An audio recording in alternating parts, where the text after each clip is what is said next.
Hello, so new poem. So this poem is called Speech is a Terror.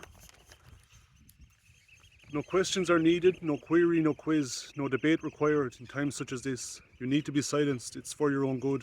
We need to suppress you to put an end to falsehood. Speech is a terror, it kills and it maims, so we'll cut out your tongue to quell all your claims. The regime is benign, big-hearted and kind.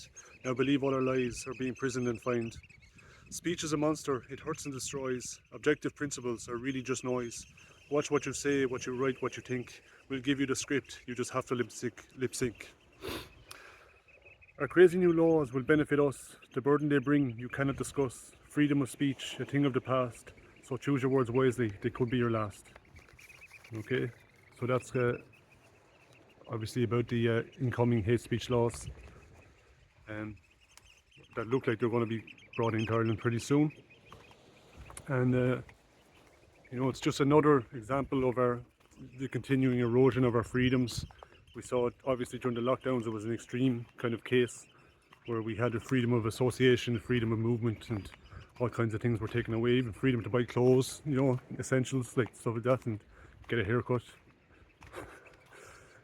So and now it's freedom of speech. It's under attack, and it's worrying because it's obvious. It's not a good law. The hate is not being defined. If it's a criminal in a criminal prosecution, like I'm surprised the Attorney General has even anybody signed off on this. It almost makes me think that these people are somehow compromised, either mentally compromised or compromised in other ways. So because the hate speech, there's no objective definition of hate. It's just an emotion, and hate speech is in order for a crime to have happened, you have to show that somebody has been harmed in some way. That that you can see, like that there's an injury there, but there is no injury for hate speech. It's just hurt feelings. So anybody can say like, oh, they hurt my feelings, and then prosecution could happen just on the basis of that, and the person who's making the accusation doesn't have any, could be mentally unstable, and it's a terrible law. It's a terrible law, but it won't be used. It'll be used to shut down political adversaries to the government. That's ultimately what it will be used for.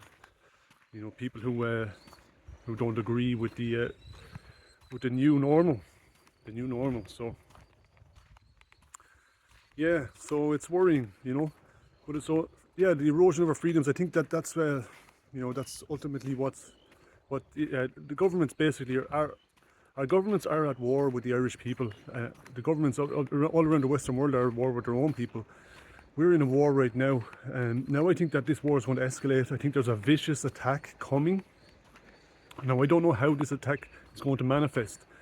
Is it going to be like an actual physical war? Maybe Russia.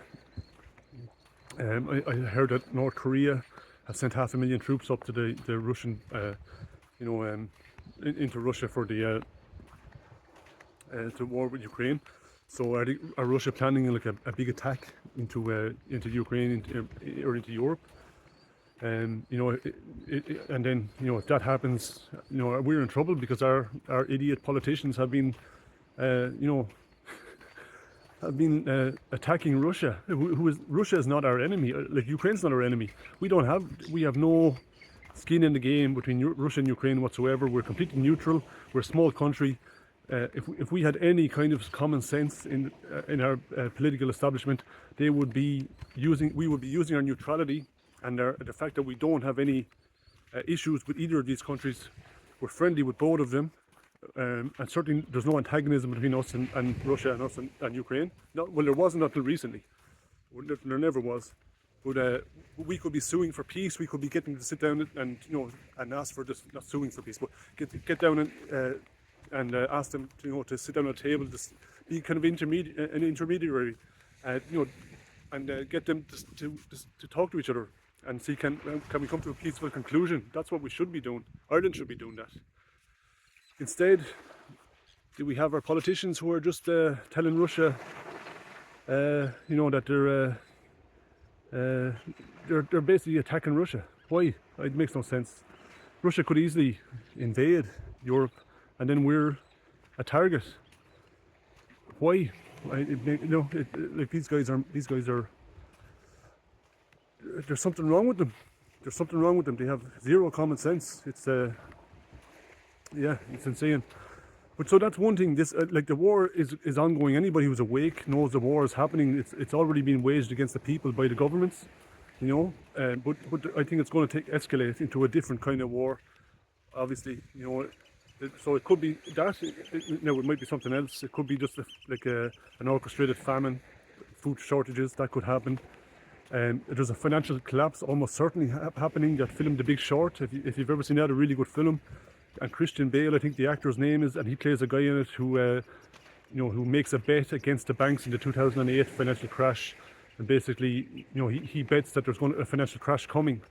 And the whole film is about, it's a big short. It's what his bet, which ended up coming true, and he made billions for his investors in that gamble. But he has done exactly the same thing. He has now gambled, lots of money on a massive financial crash happening before the end of this year. So you can take that to the bank. It's almost certain that we're hitting a financial crash at the end of the year. But I think that's been orchestrated to bring in the digital currency and things like that as well. So and I think it'll be much worse because we're in a much more precarious position now than we were in 2008. And a massive financial crash could cause, food distribution lines. Those food distribution lines could be broken down. Other things could happen. So, I'd say I think we're in for a rough ride. I think we're in for a vicious attack. But I wouldn't be afraid.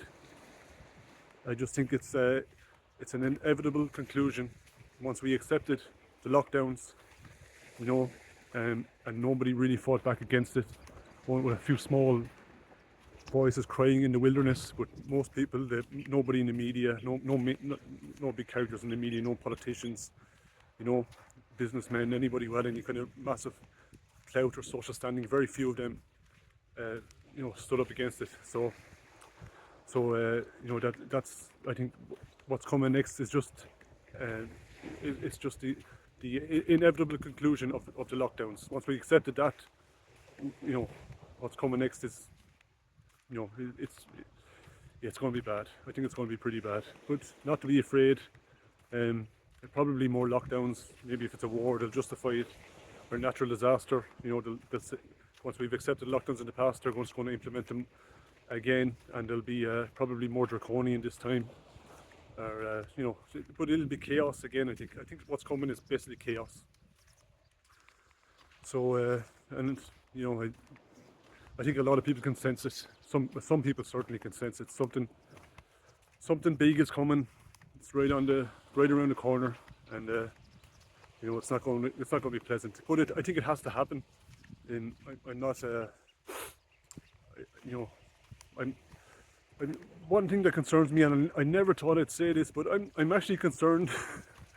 Is it like something, like they inject the clot shots? There's a lot of toxins and chemicals in that stuff, and metals maybe, and they put in these metals in the body, and they're pulling these things out now of these fibrous tissue is being pulled out of the autopsy people recently, and it's all happening after the after the rollout of the pharmacia. So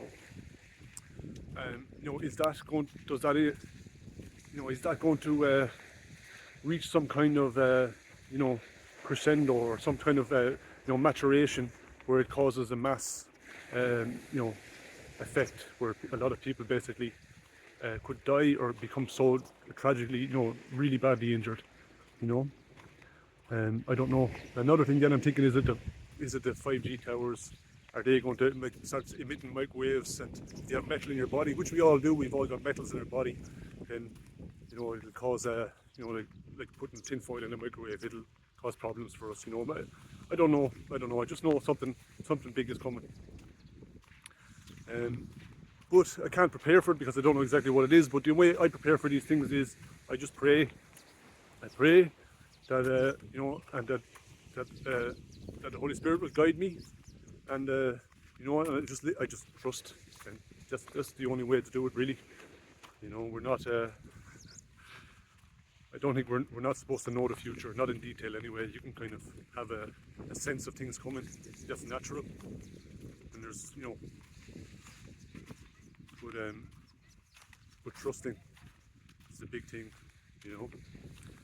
And then probably whatever's coming, I have a feeling it'll be vicious, but stay alive and then to pick up the pieces afterwards. I think that's what I think. You know, a lot of us are going to have to try and do. And you know, this could be like something, the end, kind of some kind of collapse, maybe some war or famine or whatever, death. You know, it could signify, you know, a massive collapse of our society. So I hope not, but it probably is that. But